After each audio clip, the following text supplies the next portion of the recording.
Hello guys, welcome to lockdown Guru NEET. मैं हूं आपका दोस्त रंजीत। तो वीडियो शुरू करने से पहले वीडियो को लाइक कीजिए, चैनल को सब्सक्राइब कीजिए और दोस्तों से शेयर कीजिए।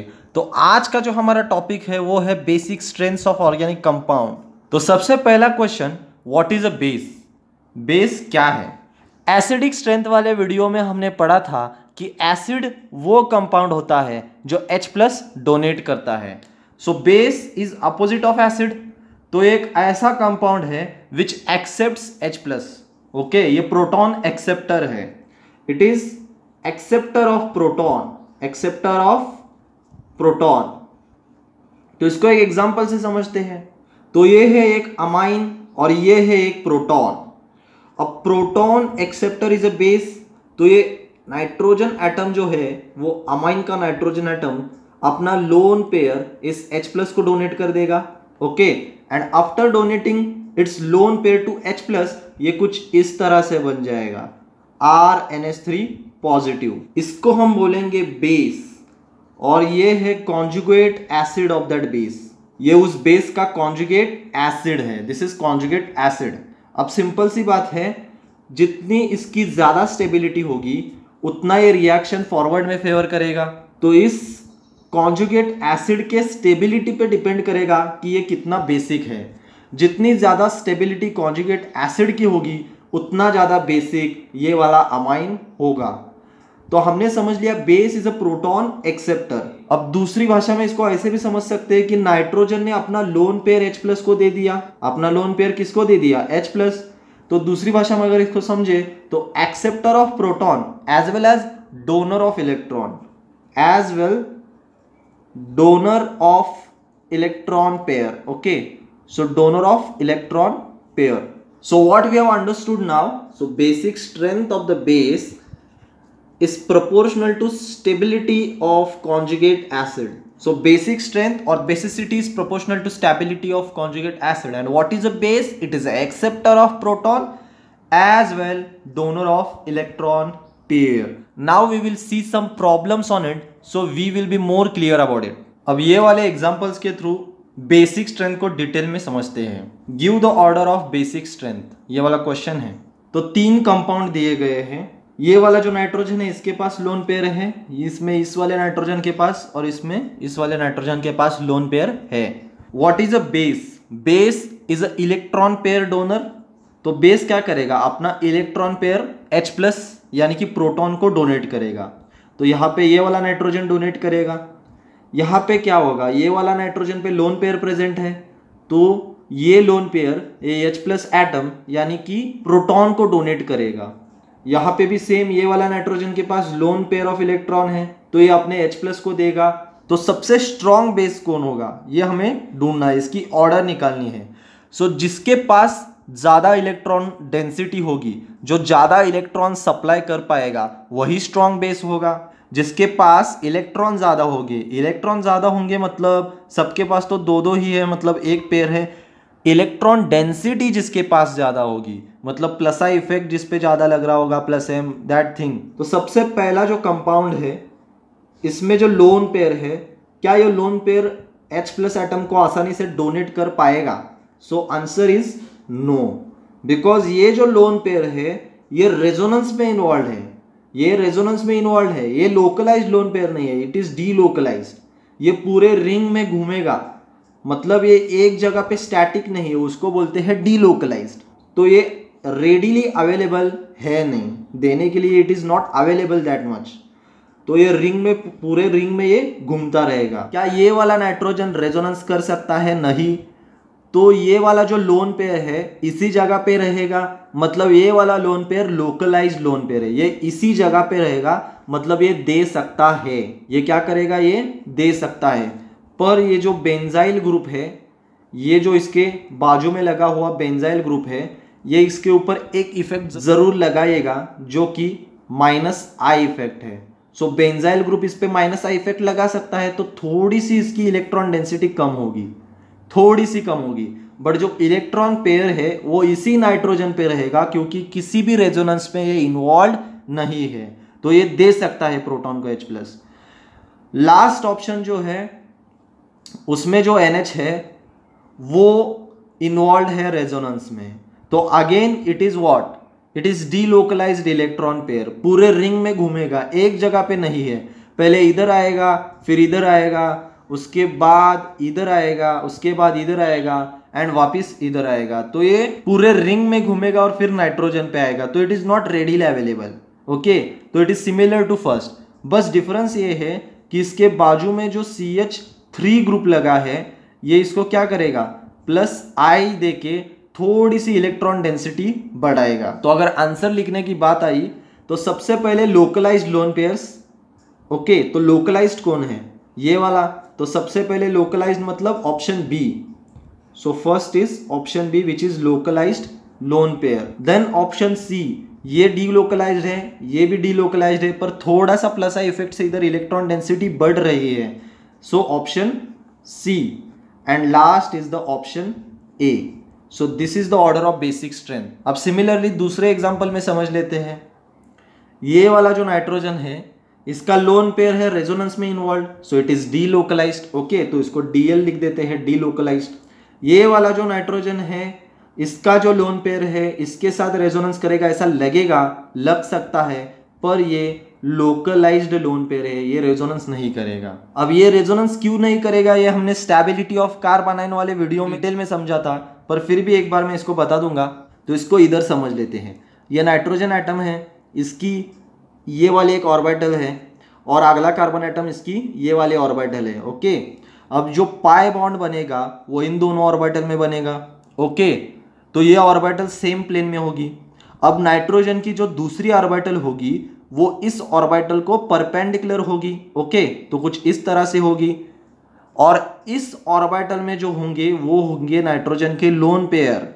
और रेजोनेंस की कंडीशन ये होती है कि जो पाई बॉन्ड है और जो लोन पेयर है वो सेम प्लेन में होने चाहिए, पर डिफरेंस क्या आ गया, तो ये जो प्लेन है वो हो गया पाई बॉन्ड वाला प्लेन, और ये जो प्लेन है वो हो गया लोन पेयर वाला प्लेन। तो वो डिफरेंट प्लेन में प्रेजेंट है जो कि एक दूसरे को परपेंडिकुलर है। एक इस तरह से प्रेजेंट है और दूसरा इस तरह से प्रेजेंट है, तो एक दूसरे को परपेंडिकुलर है, तो वो रेजोनेंस नहीं कर सकता। इसलिए ये वाला जो लोन पेयर है रेजोनेंस में इन्वॉल्व नहीं है, तो इसको बोलेंगे लोकलाइज्ड लोन पेयर। अब सिमिलरली ये वाले नाइट्रोजन पे भी लोन पेयर प्रेजेंट है और यहाँ पे कोई डबल बॉन्ड वगैरह है नहीं कि रेजोनेंस हो जाए।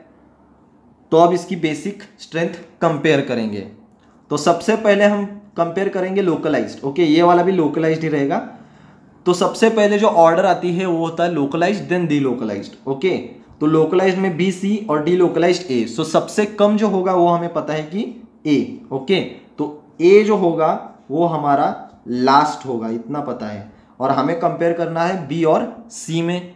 अब ये वाला जो नाइट्रोजन है इसकी हाइब्रिडाइजेशन क्या है, एक बॉन्ड, ये दूसरा बॉन्ड और एक lone pair. So 2 sigma bond and एक लोन पेयर, मतलब sp2 हाइब्रिडाइजेशन। तो ये वाले नाइट्रोजन की जो हाइब्रिडाइजेशन है वो है sp2 हाइब्रिडाइजेशन। अब ये वाला जो नाइट्रोजन प्रेजेंट है इसने कितने बॉन्ड बनाए हैं, तो 1, 2 एंड 3, 3 सिग्मा बॉन्ड और एक लोन पेयर, मतलब sp3 हाइब्रिडाइजेशन। तो किसकी इलेक्ट्रोनेगेटिविटी ज्यादा है, तो sp2 में s कैरेक्टर ज्यादा है, percentage s character is proportional to electronegativity. So sp2 hybridization मतलब ज्यादा इलेक्ट्रोनेगेटिव एटम। तो यहाँ का जो नाइट्रोजन है यहाँ के नाइट्रोजन से बहुत ज्यादा इलेक्ट्रोनेगेटिव है, तो इसकी इलेक्ट्रोनेगेटिविटी इसकी इससे ज्यादा है। ओके, तो अगर इलेक्ट्रोनेगेटिविटी ज्यादा है तो इलेक्ट्रॉन क्यों देगा, इलेक्ट्रोनेगेटिविटी मतलब क्या, वो इलेक्ट्रॉन अपने पास रखना चाहता है तो इलेक्ट्रॉन देगा नहीं। तो B और C में इसकी इलेक्ट्रोनेगेटिविटी कम होने की वजह से ए इलेक्ट्रॉन आसानी से देगा। So C is better base than B। तो ये इस तरह से ऑर्डर आएगा, C is better than B, और सबसे कम जो है वो है A। अब थर्ड एग्जांपल से थोड़ा डिटेल में और समझ लेते हैं। यहाँ पे नाइट्रोजन जो है it is involve in resonance, ये रेजोनेंस में इन्वॉल्व है, और ये जो रिंग है वो एरोमेटिक है, बिकॉज कितने इलेक्ट्रॉन पेयर्स प्रेजेंट है, 1, 2 एंड ये वाला एक पेयर 3, तो एरोमेटिक रिंग है। ओके, तो ये तो डीलोकलाइज्ड नाइट्रोजन। ओके, ये वाला जो नाइट्रोजन है इसका लोन पेयर क्या होगा, ये भी रेजोनेंस में इन्वॉल्व है, तो ये भी डीलोकलाइज्ड इलेक्ट्रॉन है, तो ये भी डीलोकलाइज्ड इलेक्ट्रॉन पेयर है। तो ज़्यादा बेसिक कौन होगा ए और बी में? तो इसके लिए हमें समझना होगा कि इलेक्ट्रॉन देने के बाद क्या हो रहा है। तो अगर ये इलेक्ट्रॉन देगा तो कुछ इस तरह की स्पीसीज बन जाएगी, तो रिंग अभी भी एरोमेटिक बनी रही है, ओके। और जब ए अपना इलेक्ट्रॉन पेयर देगा, नाइट्रोजन कंपाउंड ए में नाइट्रोजन अपना इलेक्ट्रॉन पेयर H+ को देगा, प्रोटॉन को देगा, तो उस पर पॉजिटिव चार्ज आएगा, अपना लोन पेयर वो खो देगा। अब जो number of pair of electron रहेंगे वो रहेंगे 1 और 2, जो कि इवन नंबर है, तो ये बन जाएगा एंटी एरोमेटिक। तो पहले तो वो एरोमेटिक था, मतलब बहुत ही स्टेबल, अब बन गया एंटी एरोमेटिक, बहुत मतलब बहुत ही अनस्टेबल। तो क्या ये इलेक्ट्रॉन पेयर डोनेट करेगा? तो बिल्कुल नहीं। तो B is better base than A, क्योंकि B अगर इलेक्ट्रॉन पेयर डोनेट करेगा, ऑल्दो इसका डीलोकलाइज्ड है, इलेक्ट्रॉन पेयर डोनेट करेगा तो चल जाएगा, क्योंकि रिंग एरोमेटिक ही रहेगी। पर जब A देगा, A का भी लोन पेयर डीलोकलाइज्ड है, पर जब देगा रिंग एंटी एरोमेटिक बन जाएगी, तो उससे उसकी स्टेबिलिटी बहुत घटेगी, तो वो दे नहीं सकता। सो B is greater than A। अब लास्ट एग्जांपल बहुत ही अच्छा एग्जांपल है, इसमें भी सेम। तो पहले कंपाउंड में जो नाइट्रोजन का इलेक्ट्रॉन पेयर है, क्या वो लोकलाइज्ड है या फिर डीलोकलाइज्ड है? तो सिंपल सी बात है, ये लोकलाइज्ड है। क्यों? बिकॉज ये वाले नाइट्रोजन ने पाई बॉन्ड बनाया है, तो पाई बॉन्ड वाले ऑर्बिटल एक दूसरे के सेम प्लेन में होंगे, तो जो लोन पेयर का ऑर्बिटल होगा वो क्या रहेगा? पाई बॉन्ड को परपेंडिकुलर, मतलब डिफरेंट प्लेन में, मतलब रेजोनेंस नहीं हो सकता। So it is localized lone pair. अब बाकी सारे भी लोकलाइज्ड लोन पेयर ही रहेंगे, क्योंकि किसी भी एग्जाम्पल में कोई भी डबल बॉन्ड या फिर पॉजिटिव चार्ज, कोई भी कॉन्जुगेशन वाली केस है नहीं।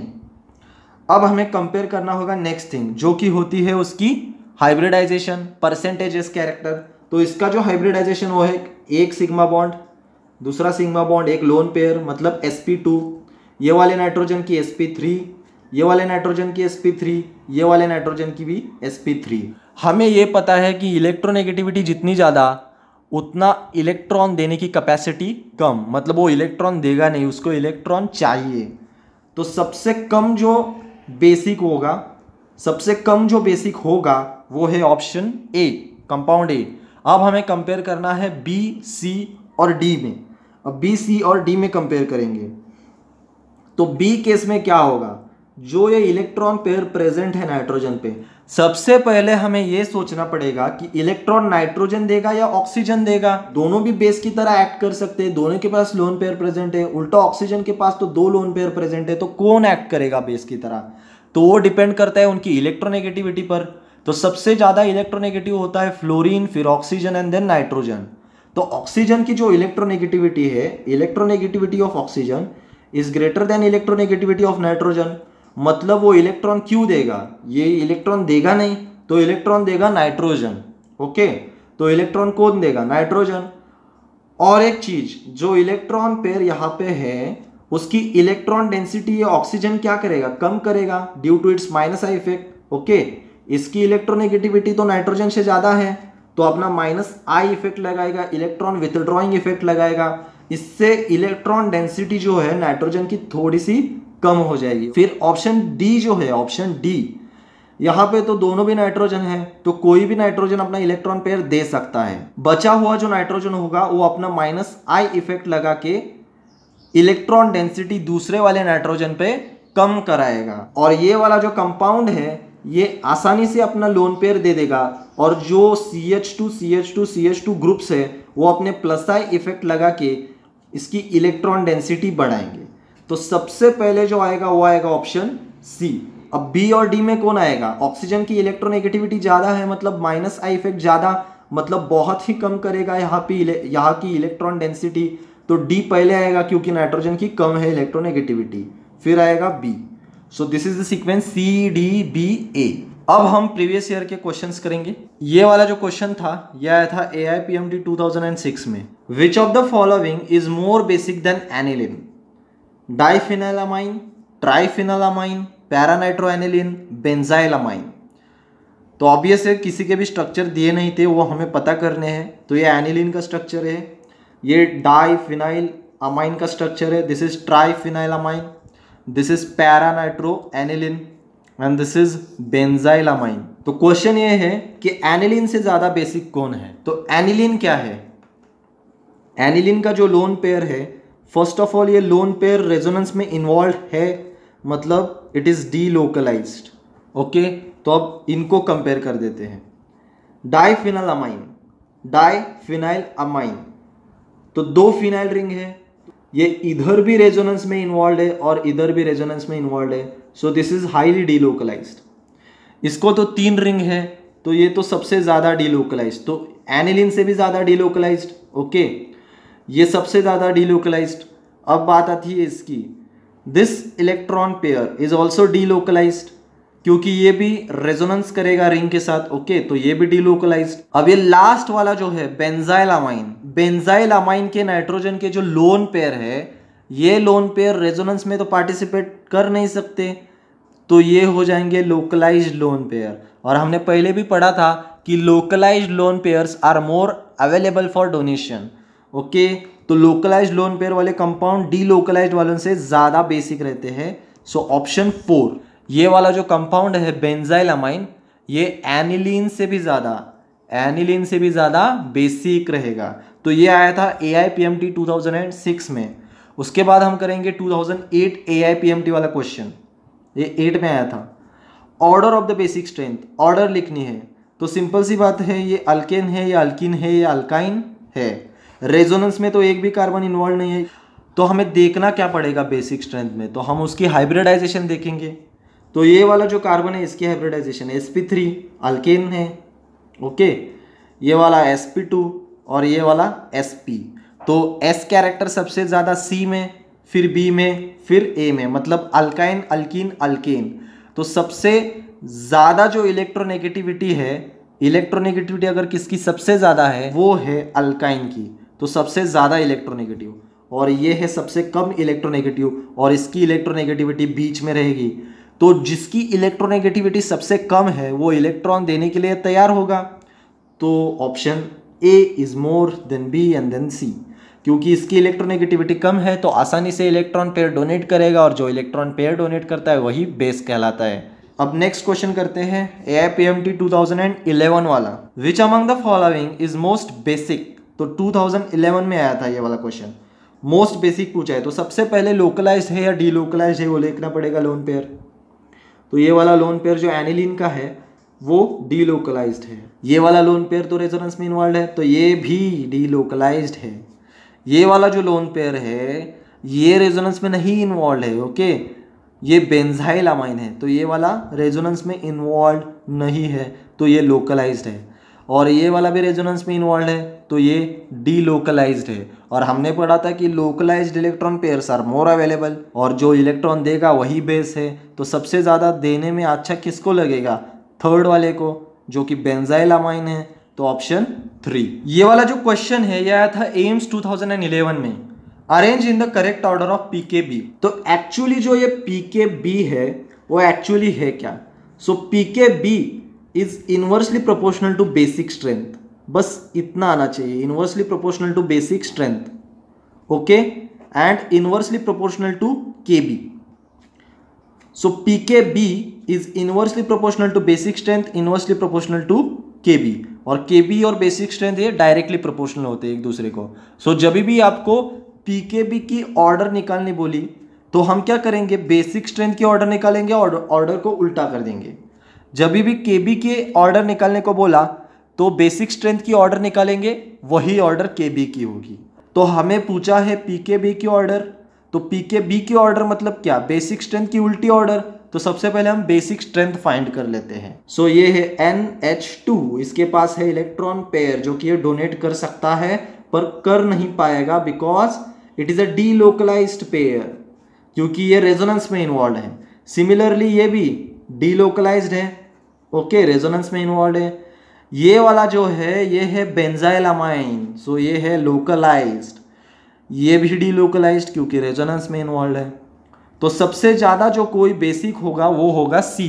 तो पहले बेसिक स्ट्रेंथ की ऑर्डर हम बना लेते हैं, तो C सबसे ज़्यादा बेसिक क्योंकि लोकलाइज्ड है। अब ये जो नाइट्रोजन है ये सारे तो डीलोकलाइज्ड है, A, B और D तो डीलोकलाइज्ड है।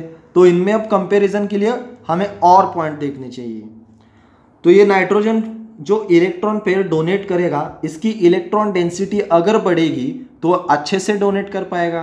तो ये जो OCH3 ग्रुप है जिसको मिथॉक्सी बोलते हैं, ये पैरा पोजीशन पे अपना -I इफेक्ट दिखाएगा ड्यू टू ऑक्सीजन जो कि इलेक्ट्रोनेगेटिव है, और अपना +M दिखाएगा due to lone pair on oxygen. Okay, और इसमें से जो प्रीडोमिनेंट इफेक्ट है वो है +M, जिसको हमें कंसिडर करना होता है।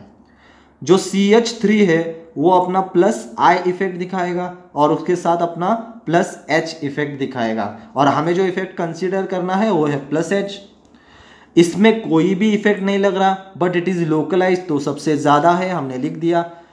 ये जो ऑप्शन डी है, यहाँ पे क्लोरीन है, अब क्लोरीन के पास होते हैं लोन पेयर, तो दिखाएगा अपना +M। सिमिलरली क्लोरीन इलेक्ट्रोनेगेटिव है तो अपना -I इफेक्ट भी दिखाएगा, पर जब भी हैलोजन की बात आती है तो हम लेते हैं -I effect as predominant. Okay, तो अब बेसिक स्ट्रेंथ की ऑर्डर क्या रहेगी?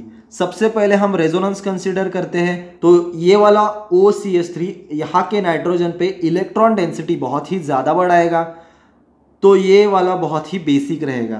तो C के बाद आएगा A, उसके बाद आएगा B जहाँ पे CH3 +I और +H इफेक्ट लगा रहा है, तो ऑप्शन B, और लास्ट में D। तो ये आ गया बेसिक स्ट्रेंथ का order. Okay, so this is the order of basic strength. और हमने पहले ही बोला था कि बेसिक स्ट्रेंथ के उल्टे किसका ऑर्डर होगा? PKB का। So this will be the order of PKB। ये जो क्वेश्चन आया था ये आया था एम्स 2011 में, तो हमने लगभग पूरे क्वेश्चन कवर कर दिए हैं। पर जो एसिडिक स्ट्रेंथ और बेसिक स्ट्रेंथ दोनों टॉपिक पे जो प्रीवियस ईयर में आए हुए क्वेश्चन अभी भी बचे हुए हैं, उनको मैं अगली वीडियो में एक साथ डाल दूंगा। अगर आपको मेरी वीडियो से हेल्प मिली, वीडियो समझ में आई, तो वीडियो को लाइक कीजिए, चैनल को सब्सक्राइब कीजिए, बेल आइकॉन को प्रेस कीजिए और अपने दोस्तों से इसे शेयर कीजिए। Thank you.